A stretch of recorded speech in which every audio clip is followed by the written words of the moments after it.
The twilight was heavy, the sound of rain hitting the banana leaves rang in my ears, bringing a bone-piercing chill. I suddenly opened my eyes, gasping heavily, my hands tightly clutching the brocade quilt. My heart was still pounding violently, as if I had just struggled free from a nightmare. Looking down, my slender, fair fingers were perfectly intact, without any scars, let alone the purplish-black color of poisoning. I tremblingly caressed my cheek, the warm touch assuring me I was still alive. Looking around the familiar large floral carved pearwood bed, the hibiscus sachet I embroidered myself hanging by the bedside. Everything was exactly the same as 3 years ago. I am back to the starting point that changed everything. In my mind, memories of my past life came rushing in like a tide. That gentle and refined man smilingly handed me a cup of poisoned wine, watching me bleed from all 7 orifices and die in agony. That woman who appeared gentle on the surface coldly watched my despair. Please make sure you are in a comfortable position. Our main story is about to start now. In the comments section, reply and tell us which city you are all reading our story from. A dull ache came from my chest. That was a bone-deep hatred surging. Mirong Yi, my so-called beloved, for the family status and power of the Prime Minister's daughter, Zhang Wanyi, actually poisoned me to death with his own hands. And Zhang Wanyi, that seemingly well-read and courteous lady from a prestigious family, was in reality as vicious as a snake and scorpion, had long known about my existence. Yet on the eve of the grand wedding casually said, "With her around, I feel uneasy," and just like that decided my life or death. But just in the final moment as my consciousness faded away, a pair of warm arms hugged me tightly.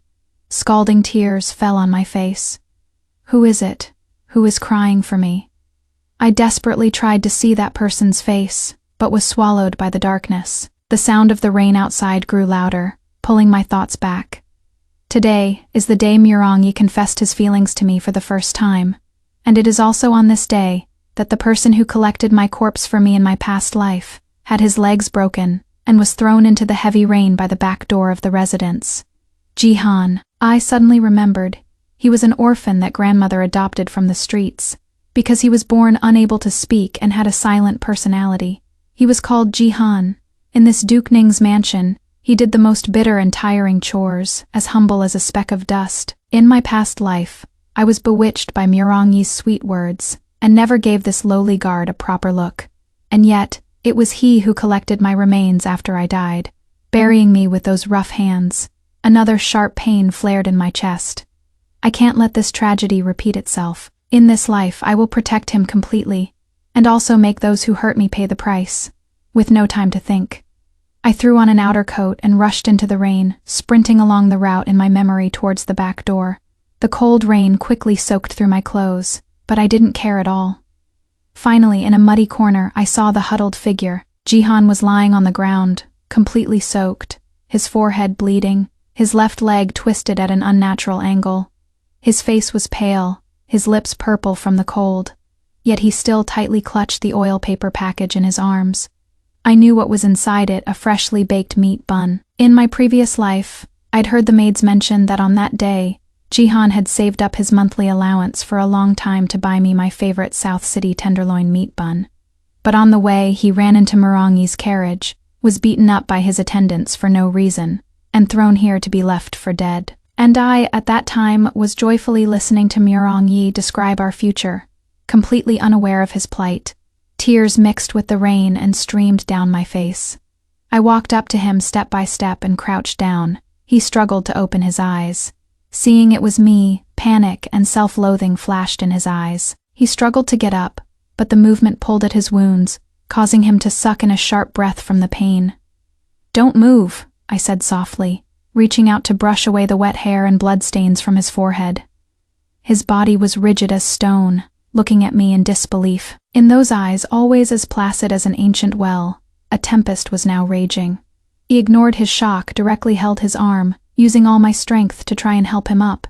He was much taller and bigger than me, and his weight made me stagger. He panicked, shook his head repeatedly, wanting to push me away, letting out a muffled woo-woo sound from his mouth, as if saying, "Don't." In his eyes, I was the high and mighty master. He was a lowly servant, and my touching him was a defilement. I said, "Don't move." My tone left no room for doubt. Staring into his eyes, word by word, "Jihan, from today on, I'll protect you." He was completely stunned. I no longer gave him a chance to refuse, gritting my teeth as I half-dragged and half-supported him back to the courtyard. Chapter 2. Guarding the first heart my personal maid, Chun Xing, was scared out of her wits when she saw me in this state. "Young miss, what happened to you?" he is. "Go boil some hot water, bring the golden sore medicine and clean cloths. Then go find a trustworthy doctor, and just say I fell and hurt my leg. Hurry up," I ordered in a cold voice. Although Chun Xing was full of doubt, seeing my solemn expression, she didn't dare to ask more questions and immediately ran out. I helped Jihan to the soft couch in the outer room. He was soaked to the bone, curling up awkwardly and uneasily, afraid to dirty my place. "Take off your wet clothes." I took a large old robe and handed it to him.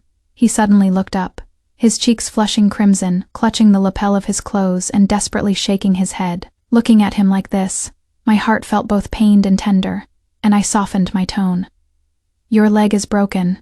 Wearing wet clothes will cause lasting health problems. Be good." Perhaps the gentleness in my tone worked, for he hesitated for a moment. And finally, after I turned my back, he struggled to take off his soaked-through top, coordinating with his one good hand and his teeth. I turned back around and saw the dense network of scars on his back, whip marks, burns, and knife wounds crisscrossing each other, recording the inhuman torture he had suffered in this manner. My heart ached as if being pricked by needles. Soon Chun Xing returned with Dr. Zhu. I lied and said Jihan was injured while saving me.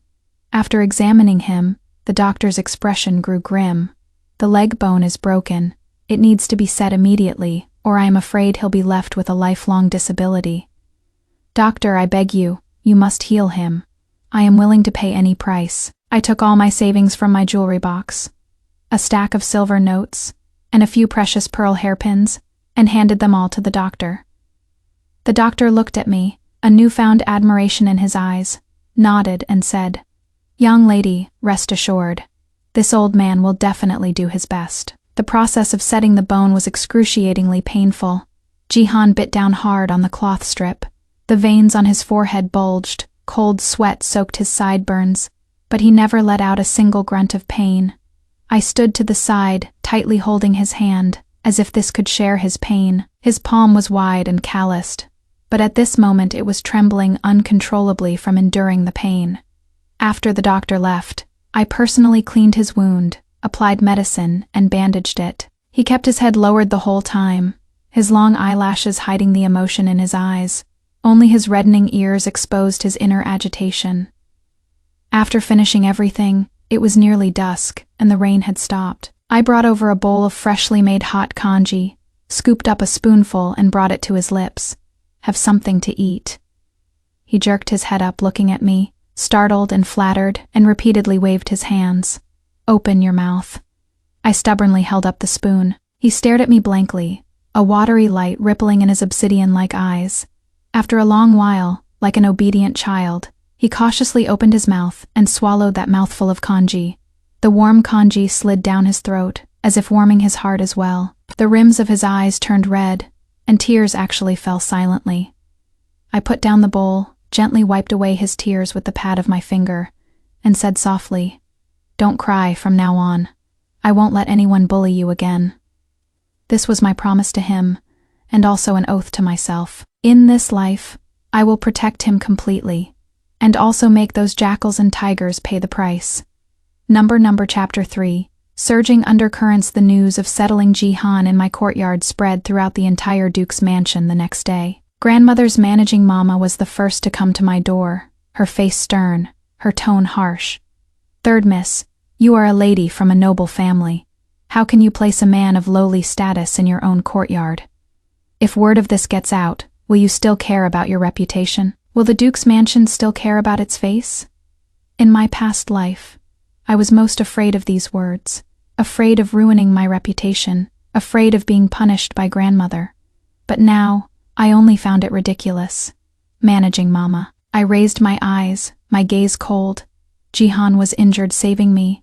It is only right and proper that I take care of him. If this is also considered ruining my reputation, then what do you call watching someone die without helping, or being ungrateful? The managing mama was choked by my words, her face flushing red. Such a glib tongue, a mute servant. How is he worthy of the Mrs. Troubles? This old servant thinks you've been possessed. Enough, I shouted sharply. I am the master of my own courtyard. If Mama finds this an eyesore, you can very well report it to grandmother and have me expelled from the Duke's mansion. My go-for-broke attitude. On the contrary, stunned the managing mammy. She never expected the always cowardly third miss would actually dare to talk back to her like this, mumbled a few words, and finally left dejectedly. I knew this was just the beginning. Sure enough, not long after, Mirong came. He was still dressed all in white, dashing and handsome, holding a folding fan, with the gentle smile I was once most infatuated with on his face. Jinner, I heard you argued with the managing matron over a servant. He walked in, his tone carrying a doting reprimand. Oh, you are just too soft-hearted. He is just a servant. Just give him some silver and send him away. Why bother keeping him in the courtyard and inviting gossip? Looking at this hypocritical face of his, my stomach churned. In my past life, it was this very face that spoke the sweetest words of love to me, yet did the cruelest things. Young Master Mirong. I deliberately used a distant form of address, saying lightly, "This is my own business. Don't trouble yourself with it." The smile on Mirong's face stiffened. Jinner, what is wrong with you? Why are you being so distant? I sneered inwardly. Of course he noticed the change in me. In my past life, when did I ever see him and not be filled with joy, like a jubilant little bird? I heard that Jihan was injured because he ran into the young master's carriage. I changed the subject, looking straight into his eyes. Mirong's eyes flickered for a moment, then he smiled and said, "Oh, did that really happen? It must have been a reckless servant. I'll be sure to punish him severely when I get back. Jinner, don't worry. I will give him enough compensation." He said it so nonchalantly, as if it were just a trivial little matter. Compensation. I raised my voice. He almost lost a leg, and you think the word compensation will just settle it, young master, Jinner. Mirong's face darkened. What on earth do you want? For a mute, how long are you going to be mad at me? Don't forget, I have already proposed marriage to the Duke, and we will be engaged soon. If you continue to make such a scene, and word gets to the Chancellor's residence, what will Sister Wanyi think? He actually mentioned Jiang Wanyi so naturally. In my past life I was always convinced by his, for the sake of our bigger picture, swallowing my anger time and again. But now, I just feel disgusted. Mirong. I stood up and said, each word crystal clear. There has never been a marriage agreement between us, and there never will be. I make my own decisions about my marriage. Young master, please leave. Mirong was completely shocked, looking at me in disbelief, as if I were a stranger. Jiang Jingsu, are you crazy? Do you know what you are saying? Without me, do you think you can even have a foothold in this Duke's residence? That is still better than being with a sanctimonious hypocrite like you. I mercilessly tore off his gentle and refined mask. Mirong's face turned livid with anger, and he flicked his sleeves and stormed off. Fine, Jiang Jingshu, don't you regret this? Watching his figure fleeing in a panic, I let out a long sigh of relief. This is the first step, severing this ill-fated connection with him. A slight sound came from behind me. I turned around and saw Jihan holding onto the doorframe, standing there quietly. Who knows how long he had been listening. His eyes were filled with complex emotions, worry, confusion, and also a hint of imperceptible joy. I gave him a slight smile, signaling for him not to worry. Number. Chapter 4, Accumulating Strength in the Following Days. I withstood the pressure from everyone in the manor, and single-mindedly took care of Jihan. I personally decocted his medicine and changed his dressings, and supported him as he practiced walking in the courtyard. Under my meticulous care, his leg recovered very well. Although he still had a slight limp, he could already walk normally. During this time, I was not idle. I began to consciously cultivate my own power base. First was money. I revived the few inconspicuous shops my mother had left me. Relying on the memories from my previous life, I knew which businesses would become wildly popular in the coming years. I converted one of the silk shops into a ready-to-wear clothing store, introducing novel styles and the concept of private customization, and it soon started a trend among the circle of noble ladies in the capital. The other tea house, I converted it into a storytelling venue, specially hiring people to tell some novel storybook tales, and business was equally booming. In just a few short months, the silver in my hands had multiplied several times over. With money comes confidence, then people. I bribed a few male servants and maids in the manor who were unappreciated but diligent and quick-witted to help me gather information. Chun-Xing was utterly loyal to me and became my right-hand woman, and Ji-Han is my sharpest blade. I discovered that not only was he born with superhuman strength, but he also had a photographic memory. Although he couldn't speak, he could write with a pen, and his handwriting was elegant and powerful. I started teaching him how to read and write, and teaching him military strategy and tactics. He learned extremely quickly, often able to infer other things from one example. I used a portion of the money I earned to find the best doctors to condition his body, another portion to purchase fine bows and strong crossbows for him, and hired martial arts masters to teach him the most superior martial arts. He was like a piece of unpolished jade, being polished bit by bit in my hands, gradually starting to radiate a dazzling light. He was no longer that mute courtyard guard who anyone could bully. His gaze became increasingly firm and sharp, and he walked with an upright posture. Although his left leg had a slight limp, it didn't affect his imposing aura in the slightest, but instead added a unique, somber beauty. He was still a man of few words, but the look in his eyes when he looked at me grew more and more scorching. He would silently hand me a cup of hot tea when I got tired from looking at the account books. He would wait for me at the door with a lantern when I came home late. He would immediately stand in front of me whenever he sensed any potential danger. We don't need words between us. With just a glance, we can understand each other's hearts. Chapter 5. The counterattack begins. My rise naturally displeased certain people. First and foremost was my nominal second aunt, the second madam of the Duke's mansion, Madame Sheafter. My father died. She took control of the properties in my name, only giving me a pitifully small dividend each year, and pocketed most of it herself. Now that I've taken back my properties and am even running them with great success, it has undoubtedly cut off her source of income. She started trying to trip me up at every turn, first by spreading rumors, saying I am having an affair with a servant and ruining the family's reputation. I went directly to my elder grandmother, and threw the account books of second aunt embezzling my parents' inheritance in front of her.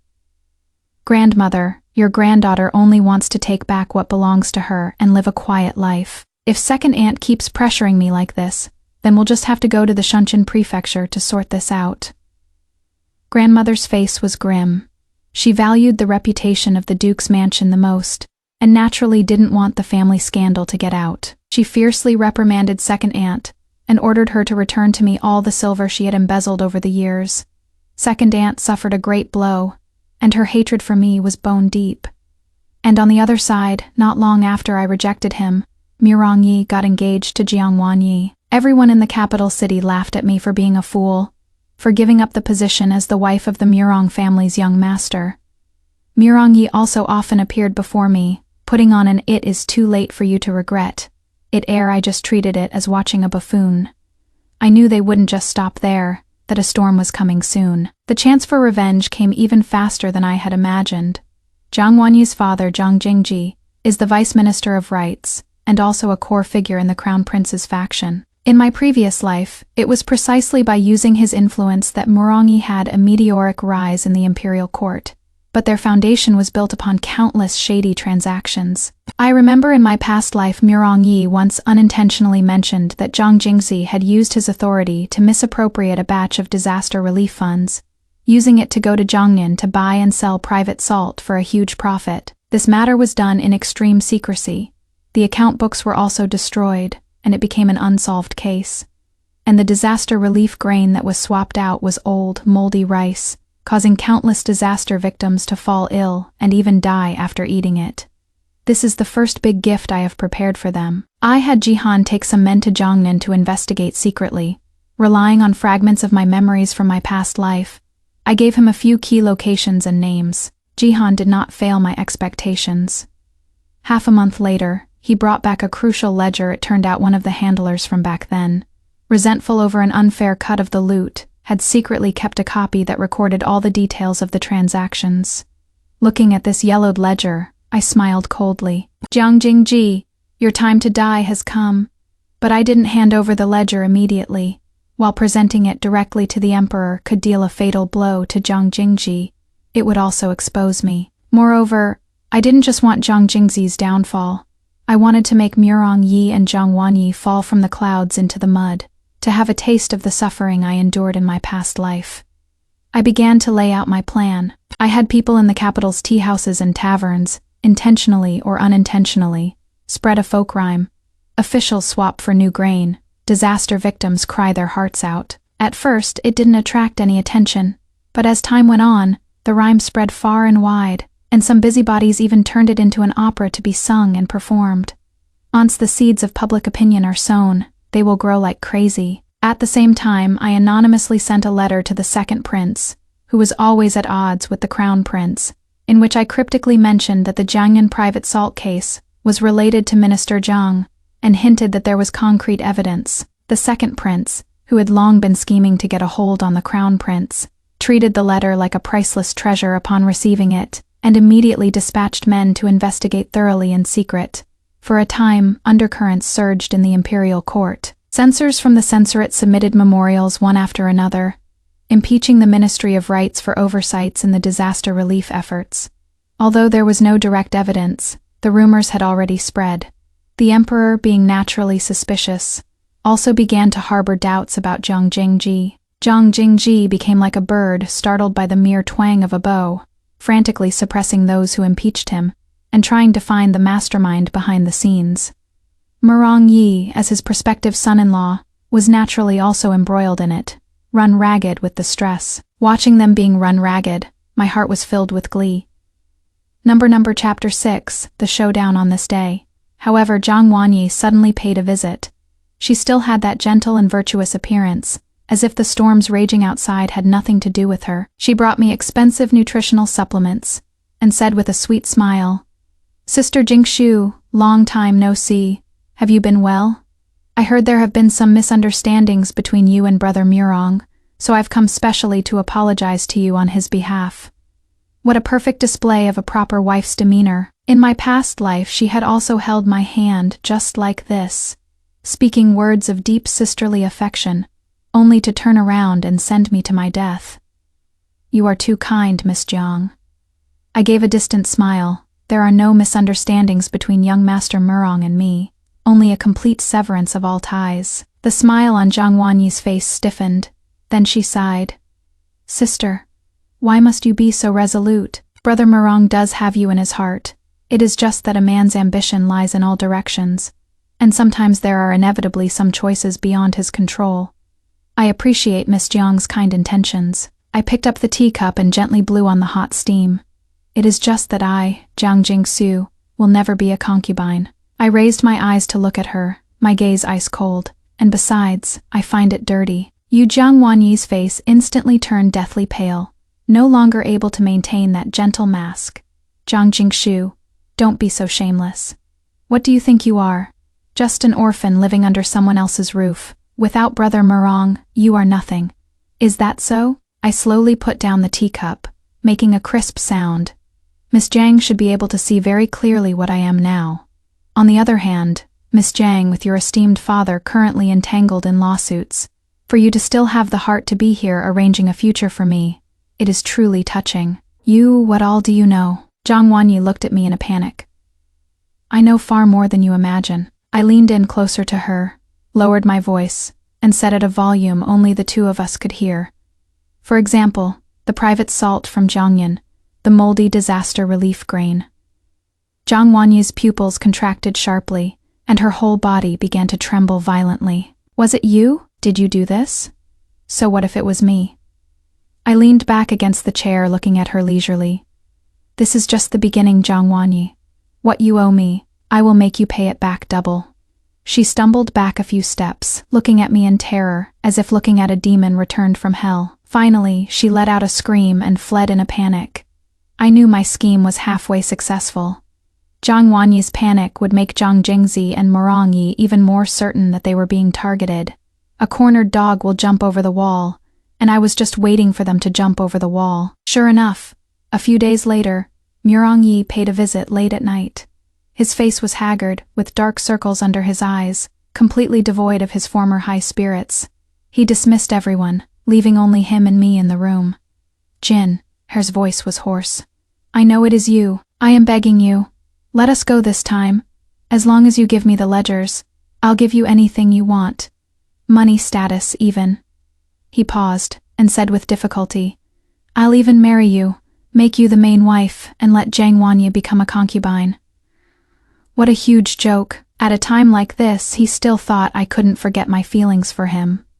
Yi. I looked at him, not a ripple of emotion in my eyes. Do you think I still care about these things? Then what do you want? He asked eagerly. I want you all to die. I said these words calmly, yet they carried an endless chill. Yi's face completely lost its color. He knelt before me with a thud, grabbing the hem of my skirt. Jinner, for the sake of our past affection, spare me this once. Back then I was also forced. I had no choice. It was Zhang Wanyi.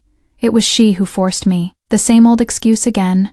He is always making excuses for his own evil deeds, shifting the responsibility onto others.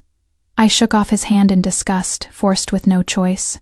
Mirongya, when you personally brought me that poisoned wine, did you feel even the slightest bit of helplessness? When you watched me bleed from all 7 orifices and die in agony, did you feel even the slightest bit of pity? My questions were like sharp daggers tearing him to shreds. He collapsed onto the ground in defeat, muttering, how could you know?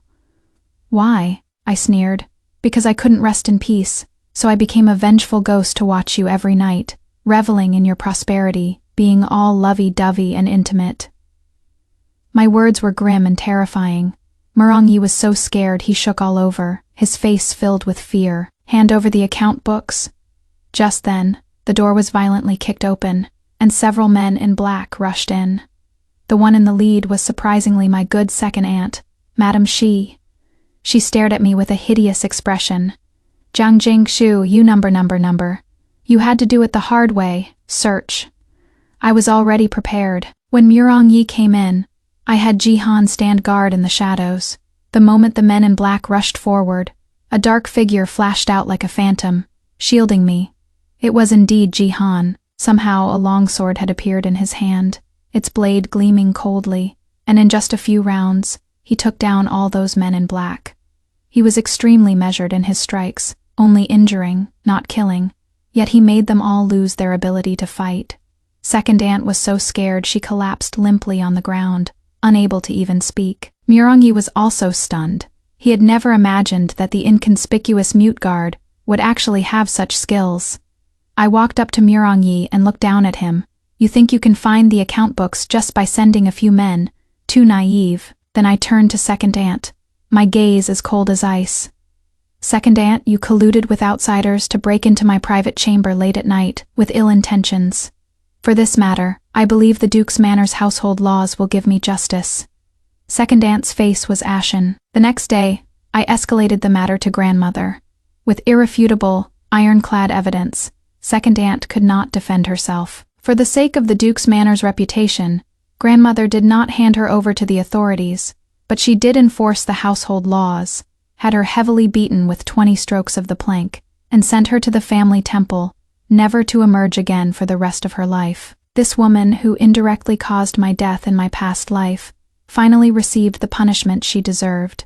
And Yi, after this failure, became a stray dog.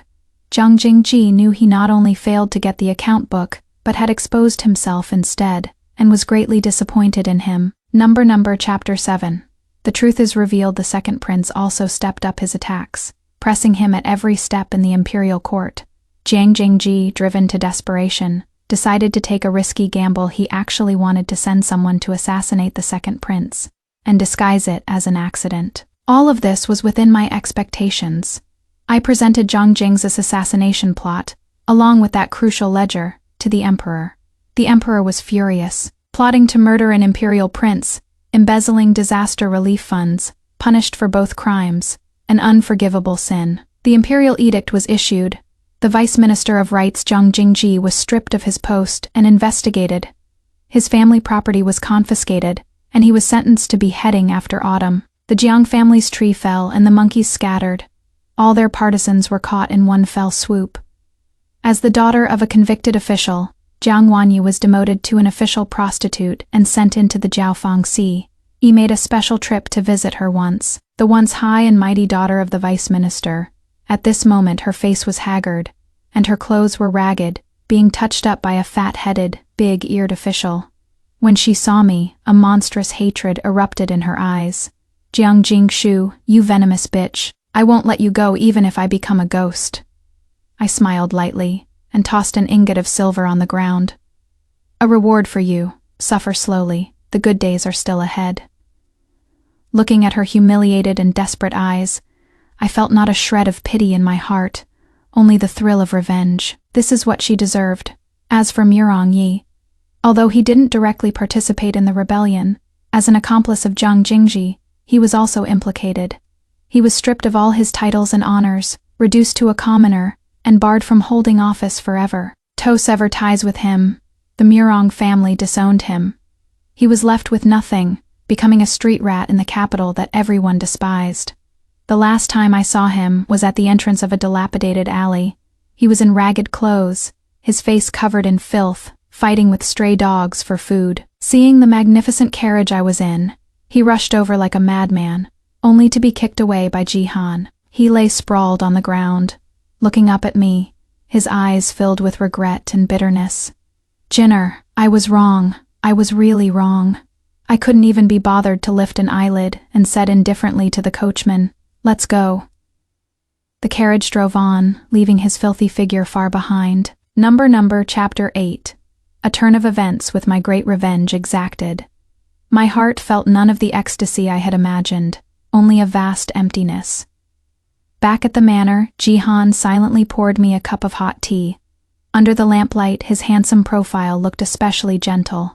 He looked at me, his eyes filled with heartache. He reached out his hand and with his rough fingertips, gently wiped away a tear that had unknowingly seeped from the corner of my eye. I suddenly realized that revenge wasn't the end, but a new beginning. I still have more important people to protect.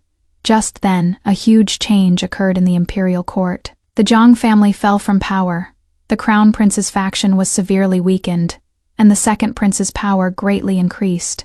The turmoil in the imperial court, however, gave me an unexpected surprise. The emperor, in order to appease the people, and also to balance the various factions, issued an edict to number for some wrongly accused old officials.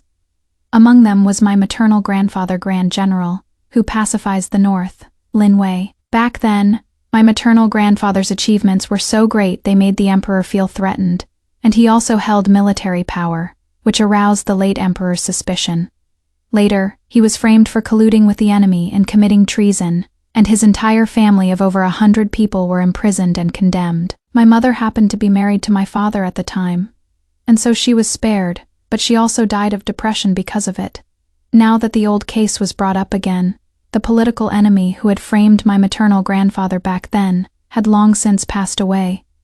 With the push from the second prince, the truth behind the wrongful case of the Lin family colluding with the enemy was quickly revealed. The emperor issued an edict to restore the reputation of Grand General, who pacifies the north, Lin Wei, and to find the descendants of the Lin family to bestow rewards upon them. And I, Zhang Jingshu, as the only living bloodline of the Lin family, went from an orphan girl living under someone else's roof to the descendant of the Grand General, who pacifies the north overnight, personally infaughed by the emperor as Princess Anning. The earth-shattering reversal of my status shocked the entire capital city.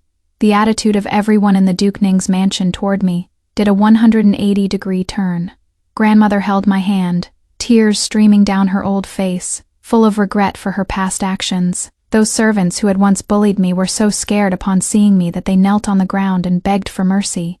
Ignored these people's sycophancy.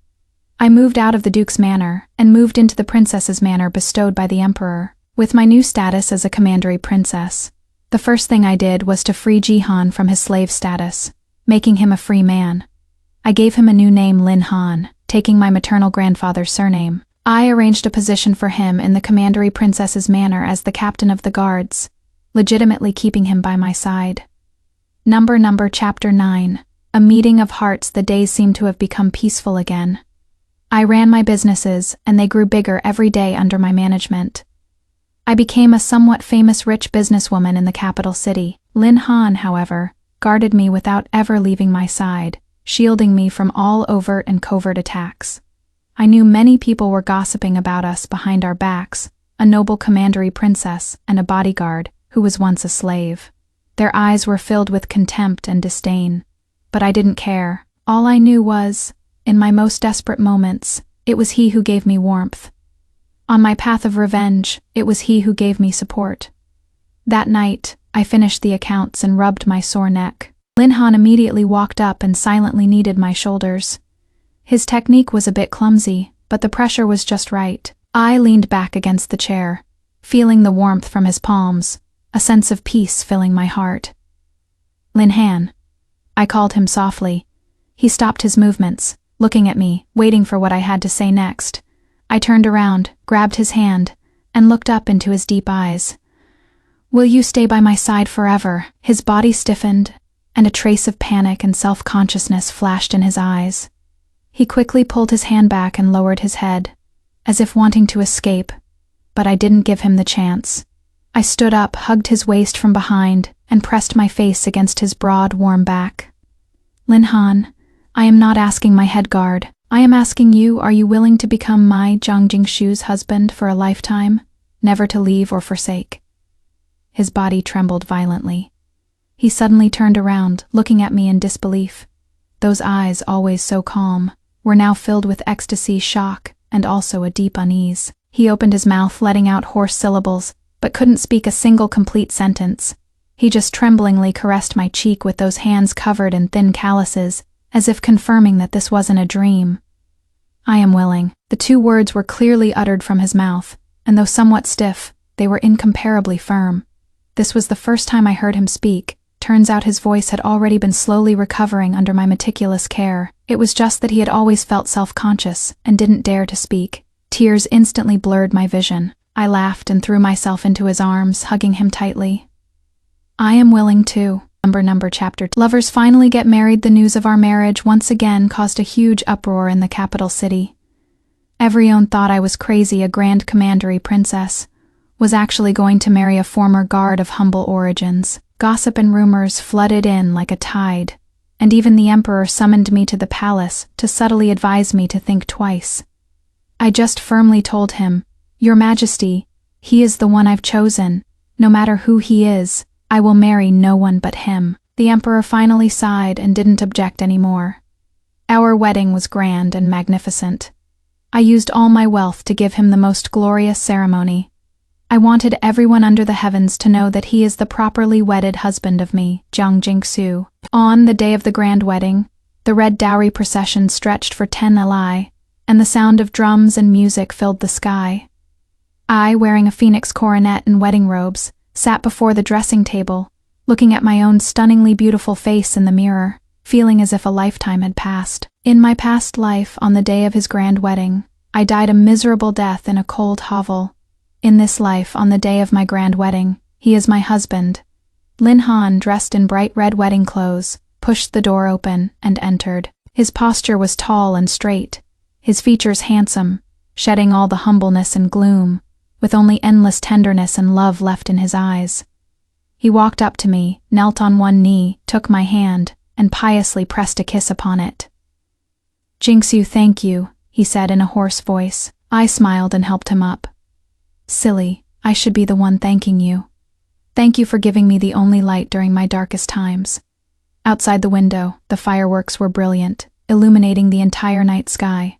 I know that from now on, what awaits us will be truly tranquil years and complete happiness. Epilogue. Reborn for another life. I took my bloody revenge and also found the love of my life. Murong Yi eventually died on the streets, poor and sick, his body left unclaimed.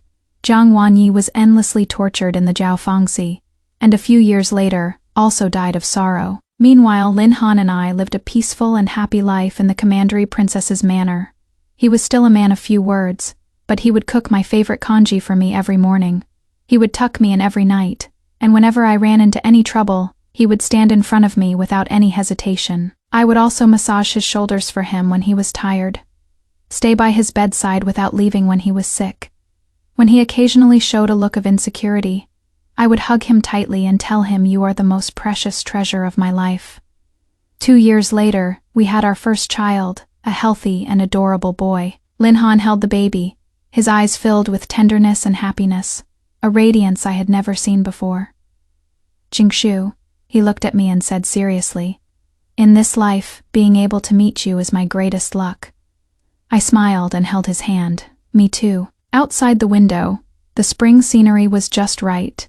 A gentle breeze swept past, bringing the fragrance of a garden full of flowers. In this life, I can finally live for myself. I've protected the people I wanted to protect, and also gotten the happiness I wanted. This is the best ending. The end.